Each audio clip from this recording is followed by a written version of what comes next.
విభిన్న పర్యావరణ వ్యవస్థలలో అడాప్టేషన్స్ అనే అధ్యాయంలో చాలా ఆసక్తికరమైన వీడియోను వీక్షించారు మరియు ఆనందించారు.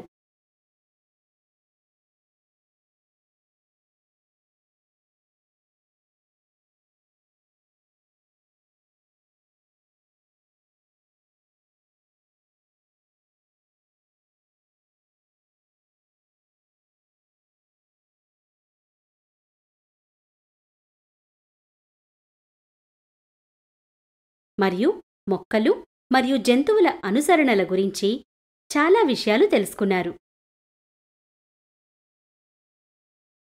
నమస్కారం విద్యార్థులారా! జంతువుల ప్రవర్తనపై మీకు కొన్ని ఆసక్తికరమైన సమాచారాన్ని అందించడానికి బిందు మీతో ఇక్కడ ఉంది. చేపలు ఈతకు ఎందుకు నేర్చుకోనవసరం లేదు వంటి ప్రశ్నలకు కొన్ని సమాధానాలు తెలుసుకుందాం.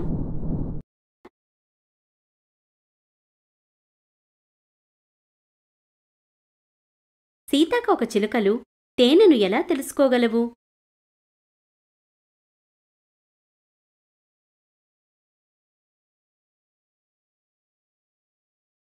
చీమలు తమ ఆహారాన్ని ఎలా శోధిస్తాయి మరియు దీని గురించి ఒకదానికొకటి సమాచారం ఎలా ఇస్తాయి? పక్షికి గూడు కట్టడం నేర్పేదెవరు?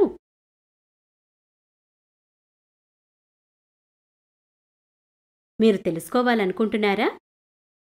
ఇప్పుడు కీలక పదాలతో ప్రారంభిద్దాం. కీలక పదాలు: ప్రవృత్తి, నేర్చుకోని ప్రవర్తన,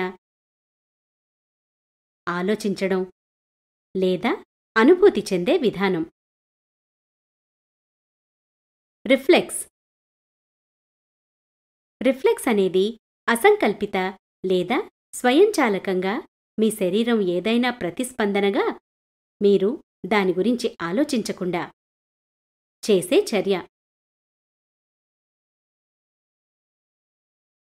ముద్రణ.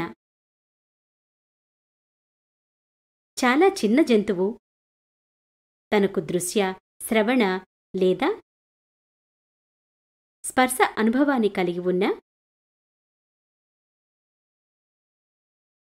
మొదటి వస్తువుపై దృష్టిని నిలిపి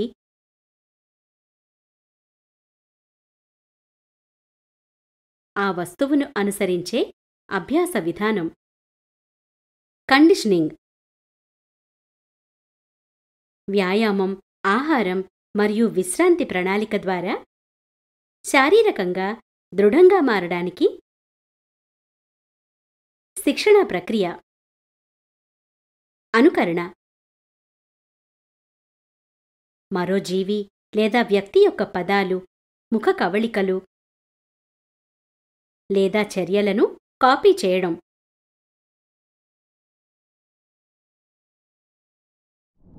జంతువుల ప్రవర్తన మనకు ఎలా తెలుసు అని మీరు సందేహించి ఉండవచ్చు.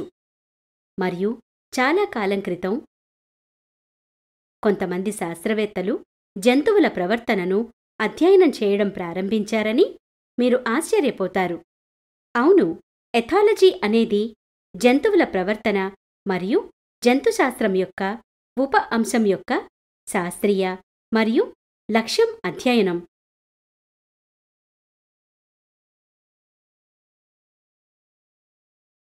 సహజ పరిస్థితులలో జంతువుల ప్రవర్తనపై ఎథాలజీ దృష్టి ఉంది.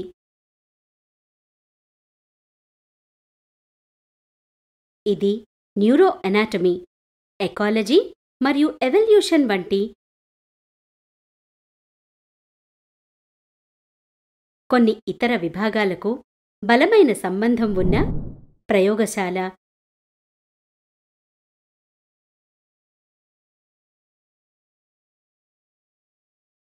మరియు ఫీల్డ్ సైన్స్ కలయిక.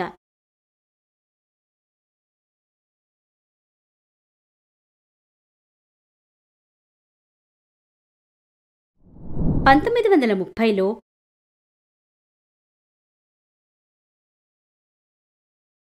డచ్ బయాలజిస్ట్ నికోలస్ టిన్బెర్జన్,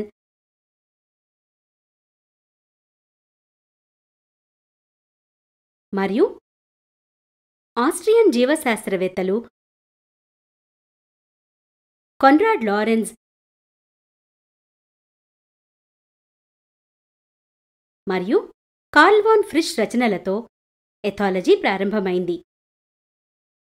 1973లో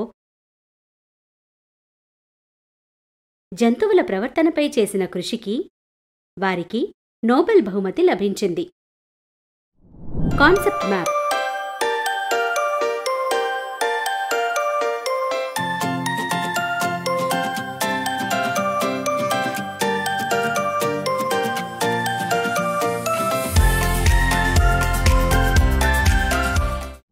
జంతు ప్రవర్తన అంటే ఏమిటి? జంతు ప్రవర్తన అనేది శాస్త్రీయ అధ్యయనం. జంతువులు ఒకదానితో ఒకటి సంకర్షణ చెందే అడవి మరియు అద్భుతమైన మార్గాలు, ఇతర జీవులతో పాటు మరియు వాటితో పర్యావరణం. జంతువులు వాటి భౌతిక వాతావరణంతో పాటు ఇతర జీవులతో ఎలా సంబంధం కలిగి ఉంటాయో ఇది అన్వేషిస్తుంది. జంతువులు వనరులను ఎలా కనుగొని రక్షించుకుంటాయో, వేటాడే జంతువులను ఎలా తప్పించుకుంటాయో, సహచరులను ఎన్నుకుంటాయో,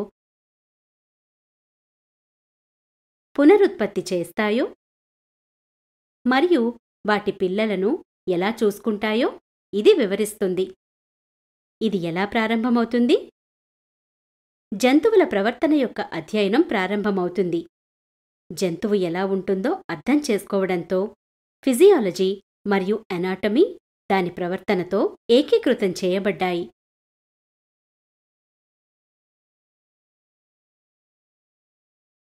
బాహ్య మరియు అంతర్గత ఉద్దీపనలు రెండూ బాహ్య సమాచారంతో ప్రవర్తనలను ప్రాంప్ట్ చేస్తాయి.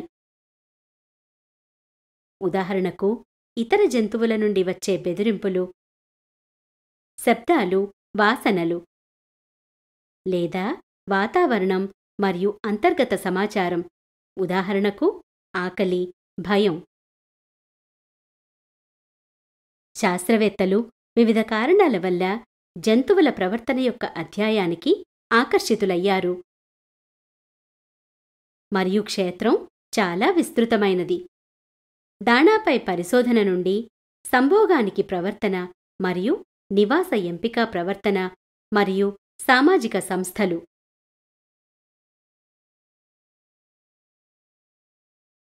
వివిధ రకాల జంతువుల ప్రవర్తన. అనేక రకాల ప్రవర్తనలు ఉన్నాయి. పరిశోధకులచే వివరించబడిన మరియు పరిశోధించబడిన మానవులు మరియు ఇతర జంతువులలో ఈ క్రింది రకాలు ఇప్పటివరకు అధ్యయనం చేయబడ్డాయి. ప్రవృత్తి, ముద్రణ, కండిషనింగ్, అనుకరణ. ప్రవృత్తి. ఈ ప్రవర్తన పక్షుల ద్వారా గూళ్ళు తయారు చేయడం, సహచరులను ఎంచుకోవడం మరియు రక్షణ కోసం సమూహాలుగా ఏర్పడడం వంటి సంక్లిష్టమైనది. ఇప్పుడు స్పైడర్ ద్వారా వెబ్ను తిప్పడం గురించి ఆలోచించండి. ఇది ఏ ప్రవర్తన? తరువాత రిఫ్లెక్స్. మీ చేయి పొరపాటున ఏదైనా వేడి లేదా పదును పెట్టిన వస్తువును తాకినట్లయితే అది స్వయంచాలకంగా దూరంగా కదులుతుంది. అవును, ఇది రిఫ్లెక్స్ చర్య కారణంగా ఉంది. రిఫ్లెక్స్లు కూడా ఒక రకమైన సహజమైన ప్రవర్తన. ముద్రణ వేయడం. కోళ్లు మరియు బాతుపిల్లలు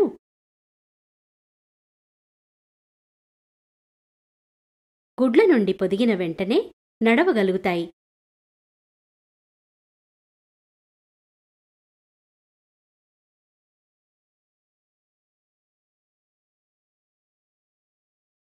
బాతుపిల్లలు కొన్ని రోజుల తర్వాత కూడా ఈత కొట్టగలవు.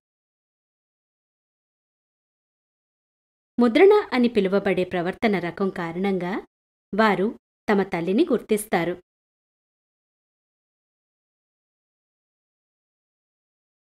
బాతుపిల్లలు పొదిగిన తర్వాత కలిసే మొదటి కదిలే వస్తువును అనుసరిస్తాయి.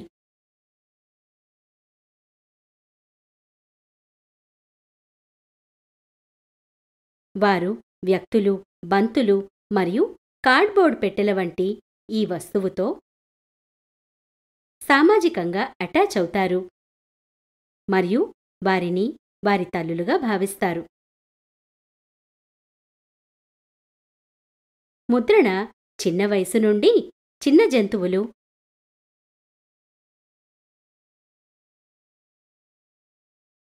తమ తల్లిని గుర్తించేలా చేస్తుంది. ఆహారం మరియు రక్షణ కోసం వారు ఆమెను అనుసరించవచ్చు. కండిషనింగ్. ఇవాన్ పావ్లోవ్ 1849 నుండి 1936 పరిశోధించిన ఒక రష్యన్ శాస్త్రవేత్త.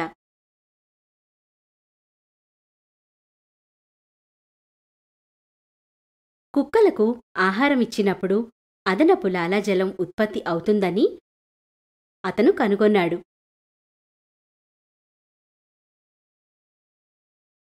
ఇది ఒక ఉద్దీపనకు సహజ ప్రతిస్పందన. ఆహారం. ఇది కుక్క నోటిలో లాలాజలం ఉత్పత్తి అవుతుంది.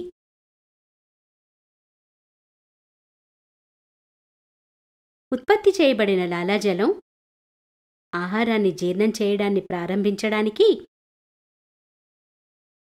మరియు ఆహారాన్ని సులభంగా మింగడానికి అవసరం. పావ్లోవ్ వారు కూడా చేసినట్లు గమనించారు. వారికి ఆహారం ఇచ్చిన వ్యక్తి గదిలోకి వచ్చినప్పుడు వ్యక్తి ఆహారం తీసుకురాకపోయినా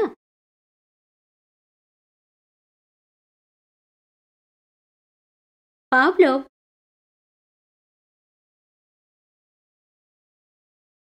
తినే సమయం ప్రారంభంలో గంటను మోగించాడు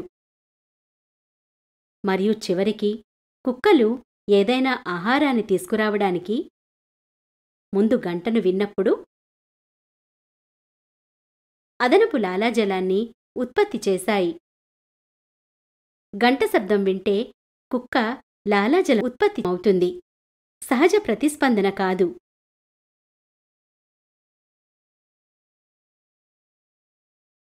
వారు అనుకరణ చేయరు.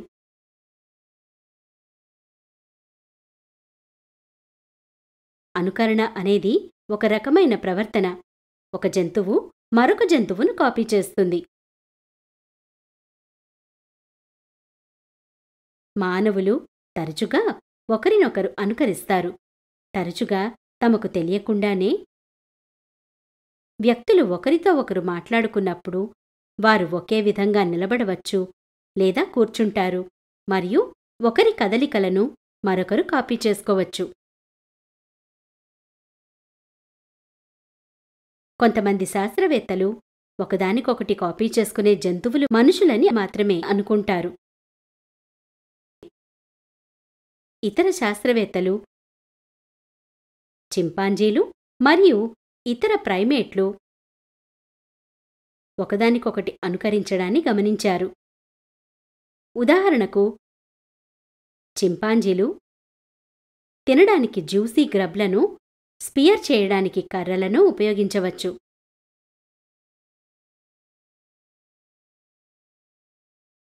ఇతర చింపాంజీలు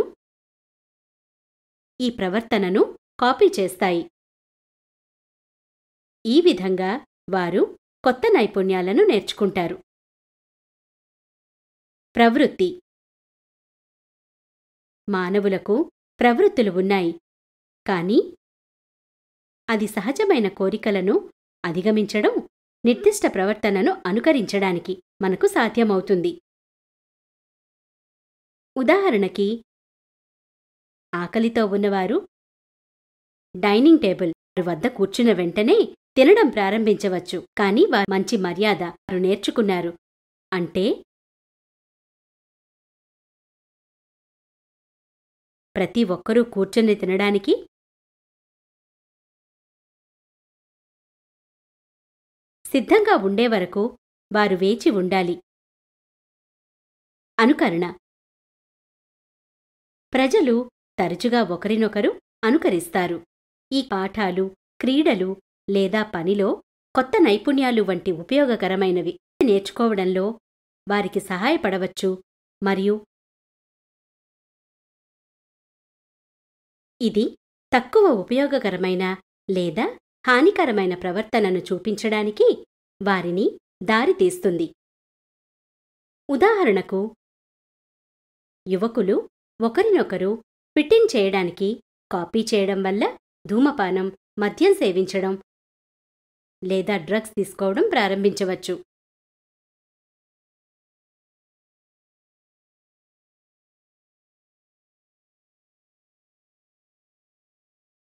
కానీ అది మన ఆరోగ్యానికి చాలా ప్రమాదకరం.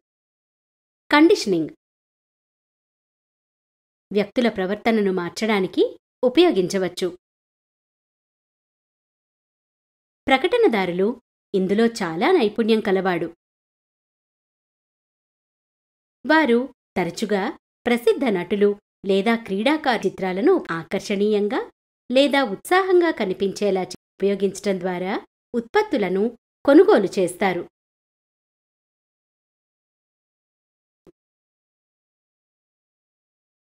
ఆకర్షణీయమైన చిత్రాలతో ఉత్పత్తిని అనుబంధించడం ద్వారా ప్రకటనదారులు తమ ఉత్పత్తికి షరతులతో కూడిన ప్రతిస్పందనను సెటప్ చేయడానికి ప్రయత్నిస్తారు. ప్రజలు సానుకూలంగా స్పందించి ఉత్పత్తులను కొనుగోలు చేస్తారు.